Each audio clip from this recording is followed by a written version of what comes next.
2020년 6월 10일입니다. 열방의 소리 18번째. 열방의 소리 이 시간을 통해 선교하시는 하나님을 묵상하시고 전 세계 선교를 위해 잠시나마 기도하는 시간 되기를 바랍니다. 오늘도 기도로 선교에 동참해 주시기를 바랍니다. 오늘 하나님의 말씀은 에베소서 1장 6절 말씀. 이는 그가 사랑하시는 자 안에서 우리에게 거저 주시는 바 그의 은혜의 영광을 찬송하게 하려는 것이라. 아멘. 복을 주신 이유라는 제목으로 함께 말씀을 나누려고 합니다. 하나님께서 우리에게 복을 왜 주셨는가? 창세전부터 선택하셨고 우리를 예정하사 하나님의 아들들이 되게 하신 이유가 무엇인가요? 오늘 내가 살아가야 할 이유가 무엇인가를 오늘 말씀을 통해 생각해 보게 됩니다. 6절 말씀에 그의 은혜의 영광을 찬송하게 하려는 것이라. 그렇습니다. 하나님께서 행하신 모든 일을 찬송하고 찬양하게 하시려고 우리에게 복을 주셨습니다. 그래서 우리는 오늘 이 아침에도 하나님을 찬양해야 합니다.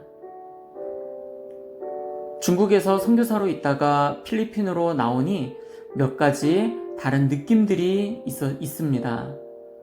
중국에서는 종교가 자유롭지 못해서 항상 경직되어 있었는데 이곳에는 종교적인 표현들이 굉장히 자연스럽다는 것을 보게 되지요.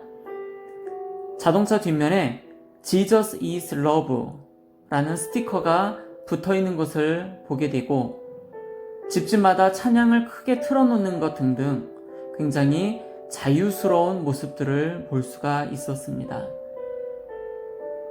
이와 같은 모습들이 7,410여 미 전도 종족 32억 명의 사람들과 그 외에 하나님을 알지 못하는 사람들이 마음껏 하나님을 찬양하는 소리들이 울려 퍼지기를 소망합니다. 물이 바다를 덮음같이 여호와의 영광을 인정하는 것이 가득한 날이 오기를 꿈꾸어 봅니다. 하나님이 우리에게 복을 주신 이유는 우리뿐 아니라 이방인들도 함께 하나님을 찬양하게 하기 위함입니다. 그러므로 먼저 부름받은 우리들이 하나님을 찬양해야 하지 않을까요? 코로나19로 집 밖을 나가지 못하는 지금과 같은 상황 속에서도 교회 가지 못하고 집에서만 하루 종일 지내야 하는 상황 속에서도 하나님을 찬양합니다. 하나님은 우리의 하나님이시고 우리의 아버지시며 우리의 왕이십니다. 우리의 왕이신 그분 앞에 우리의 삶을 드리며 오늘도 승리하시는 하루가 되시기를 바랍니다. 오늘은 베트남을 위해 알아보고 함께 기도하는 시간을 갖겠습니다. 베트남은 9,700만 명의 인구가 있고요. 118개의 종족이 있고 그 가운데 56.8%인 67개 민족이 미전도 종족에 속합니다.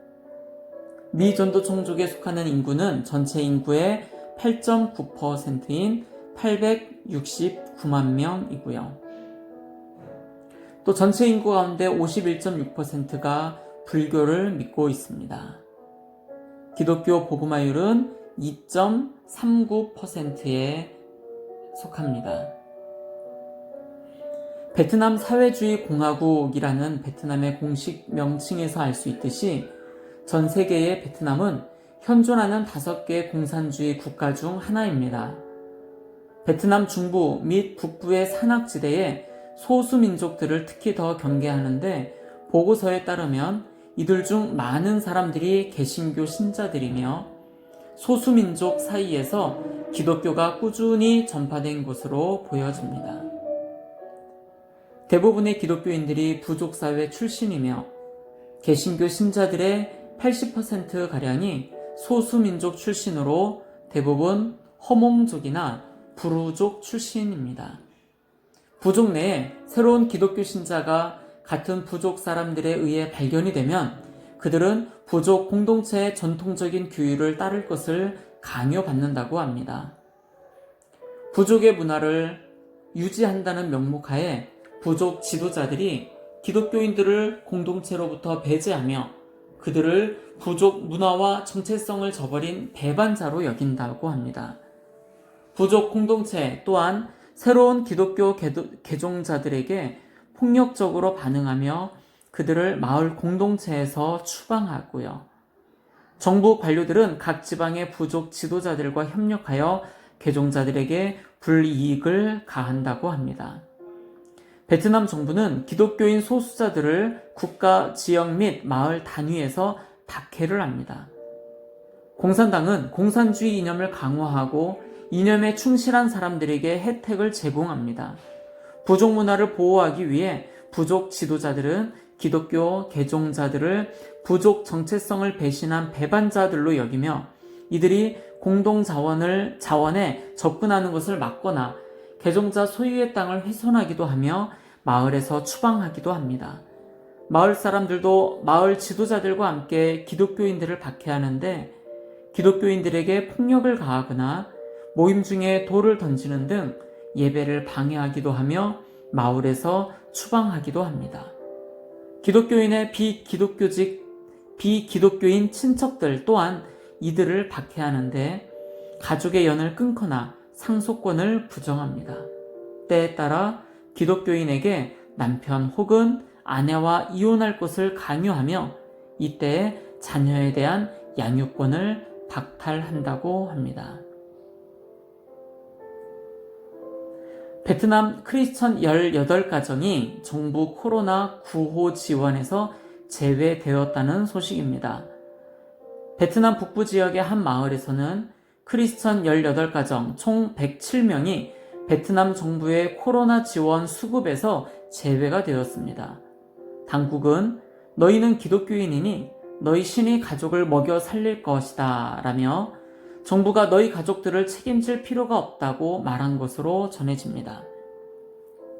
오픈도어 현지 파트너는 이 가족들은 중국과의 국경 근처에 살면서 하루 벌어 하루 먹고 사는 노동자들이라며 코로나 때문에 일이 없어 집에 쌀이 떨어져 가는데 마침 정부 지원 소식을 듣고 갔다가 그런 말만 들었다고 합니다. 지금 오픈도어는 정부 지원을 받지 못하는 베트남 기독교들의 식품과 생필품 패키지를 전달 중입니다. 지원품이 무사히 잘 전달되고 이들이 하나님의 공급하심을 체험하며 하나님의 약속과 믿음 위에 서서 흔들리지 않도록 기도해 달라고 말하고 있습니다. 또한 정부 당국자들이 크리스천들에게도 공평하게 정부와 국제 구호 기구들의 지원을 집행하도록 기도해 달라고 말을 합니다.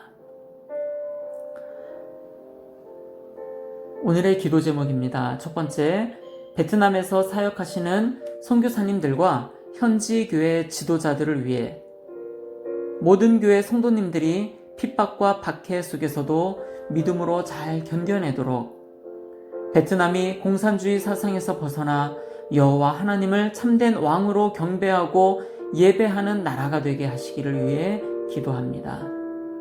두 번째로 코로나19 질병을 위해서 기도합시다. 전 세계 누적 확진자가